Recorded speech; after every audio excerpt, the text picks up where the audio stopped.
No se puede separar el uno del otro. Todos los seres vivientes necesitan la reproducción para poder transmitir sus genes a su descendencia y que la especie continúe viviendo. Es importantísimo esta característica. La idea es que toda esta información, todo este material está guardado en una molécula, una gigante molécula llamada ADN. Es ácido desoxirribonucleico, es una cadena de doble hélice. Y aquí es donde se guarda la información. Realmente los seres vivientes utilizamos dos formas de guardar y transmitir la información. Por el ADN, ácido desoxirribonucleico, y por el ARN, que es una sola hebra, una sola cadenita, y es ácido ribonucleico. Entonces la vida utiliza estas dos moléculas para guardar y transmitir información. Ya vamos a ver de qué manera lo hace. Tenemos aquí el ADN y lo vamos a desenrollar porque el ADN está enrollado. Y vamos a hacer un zoom a un pedazo del ADN para explicarlo mejor.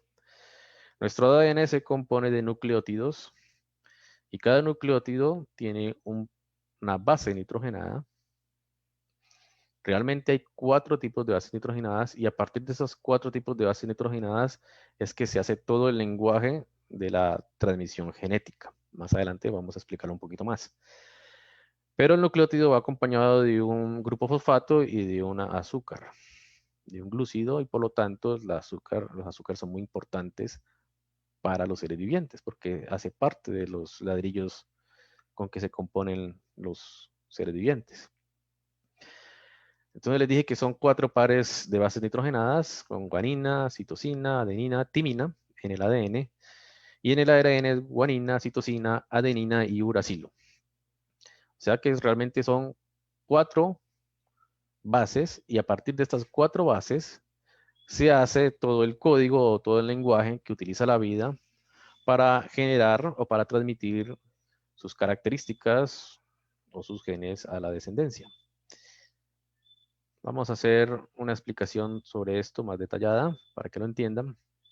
Bueno, el azúcar tiene 5 enlaces de carbono aquí. No sé si ven que apareció un 5' y un 3'. Y, y según donde esté este carbono, se puede saber de qué manera se lee el código genético, porque tiene un sentido de lectura. El del lado izquierdo va de 5' a 3' y el del lado derecho de 3' a 5'. Esto es importante por lo siguiente, porque para estudiar el lenguaje genético tenemos que saber qué hebra vamos a coger, si la hebra que va de 5' a 3' o la hebra de 3' a 5'. Y como cada par de bases solo es compatible con exactamente una y solo una tipo de base nitrogenada, por ejemplo, a la adenina, su complemento es la timina, y la timina es la adenina, la guanina es citosina y el citosina es la guanina. Entonces, con que uno tenga una sola hebra, puede suponer de que está compuesto la otra hebra. Así que para estudios prácticos se utiliza la hebra de estudio de 5' a 3', porque además la replicación del ADN se hace en ese sentido, de 5' a 3', y más adelante les explicaré por qué así. Entonces tenemos T, G, C, T, G. Esta misma cadena de arriba es la misma de abajo. Todas las bases nitrogenadas las separé. Y para estudios del código genético se hace eso. Se coge solamente la hebra que va de 5' hasta 3'. Y esta es una foto de una región de un gen, de un código genético.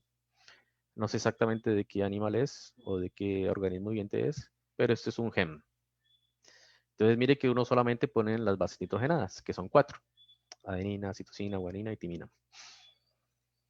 Es igual que un lenguaje de programación. Los que les gusta la informática o los lenguajes de programación saben que el lenguaje de máquina no utiliza 4 dígitos como el ADN, sino que utiliza solo 2, el código binario, 0 y 1.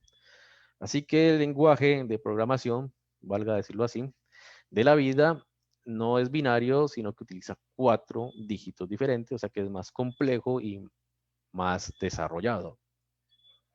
Por eso es tan difícil descifrar el lenguaje del ADN. Y se sabe que el lenguaje, más tarde se lo voy a explicar bien, porque ese lenguaje se puede, digamos, interpretar como transcripción de ciertas funcionalidades o creación de proteínas. Por eso se sabe que es un lenguaje. Entonces vamos a ver unas características de los organismos vivientes del ADN. El tamaño del genoma. Genoma es todo el paquete, toda la base de datos del código genético de cada especie. Entonces, el tamaño del genoma del ser humano es de 2.900 millones de bases nitrogenadas. Una barbaridad, es una información muy grande. Mientras que las bacterias, que son seres vivientes muy simples, va de 200.000, cada 10.000 bases nitrogenadas a 10 millones de bases nitrogenadas, 1000 millones. Pero entre más complejo sea un organismo viviente, hay ciertas características. Por ejemplo, el código funcional de un ser humano es del 10%, mientras que el de las bacterias es el 90%. ¿Qué quiere decir esto? Que con lo que hemos estudiado, lo que se ha estudiado de la biología actual, el código genético del ser humano, el 10%, sabemos para qué sirve. Sabemos que es un código. El resto no sabemos para qué sirve, aunque sospechamos que debe tener una función, pero no sabemos para qué sirve. Mientras que en las bacterias sabemos para qué sirve el 90% de su código. Y lo mismo, el código codificante hace parte del código funcional, pero el código codificante es exactamente la región de la información genética que se transcribe para hacer proteínas o enzimas. Entonces, en el ser humano, lo que sabemos del genoma que produce proteínas o enzimas es el 1,5% de todo el genoma, mientras que el código codificante de las bacterias es el 80%.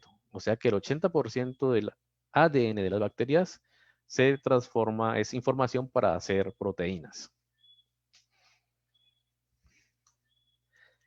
La replicación puede hacerse de varias formas, bueno, 3 formas posibles. ¿Y por qué 3 formas? Porque el ADN se debe copiar para transmitirlo a su descendencia.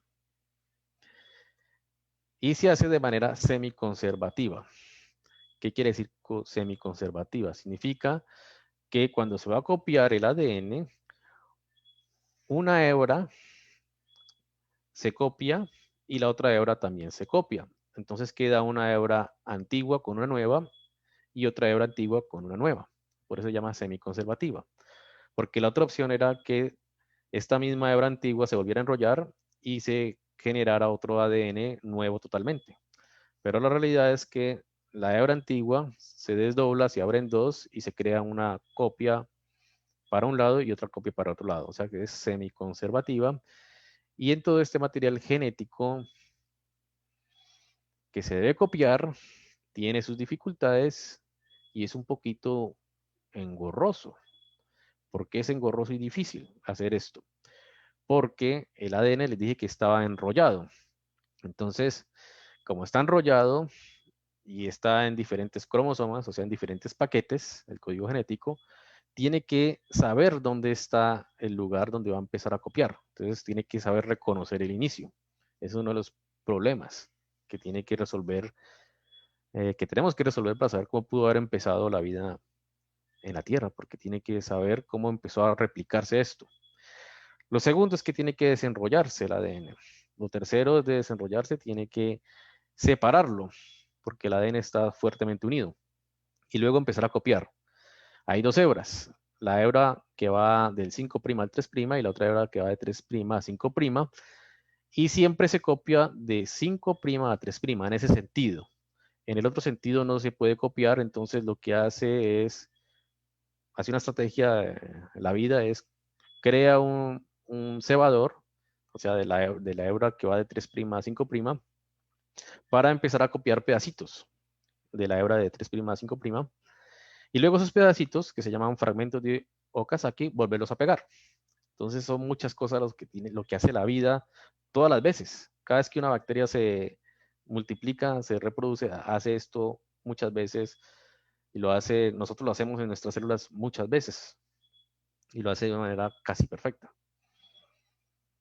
Y no solamente copia el ADN, sino que a partir del ADN tiene toda la información para poder crear el ser viviente. En este caso tenemos de ejemplo a una bacteria. Y una bacteria, pues al menos debe tener su membrana, sus pilis, que son estos pelitos, el flagelo y los ribosomas. Eso es lo que tiene que haber creado, además de toda su estructura y todo lo demás, los demás componentes internos que los iremos viendo poco a poco. Esta es una foto de una bacteria. Esta tiene un flagelo. Y esto se supone que fue una de las posibles formas que tuvo nuestro ancestro común, o sea, muy parecido a una bacteria. Muy bien, ya sabemos qué estrategia o cómo hace la vida para poder armar o crear el ser viviente, cuál es su manual de instrucciones, y eso lo hace por medio del proceso biológico que llamamos reproducción, gracias al lenguaje o al manual de instrucciones que está allí. Ahora tenemos que estudiar los otros dos procesos, que son también muy importantes para poder entender cuáles son las posibilidades en los inicios de la Tierra, ¿no?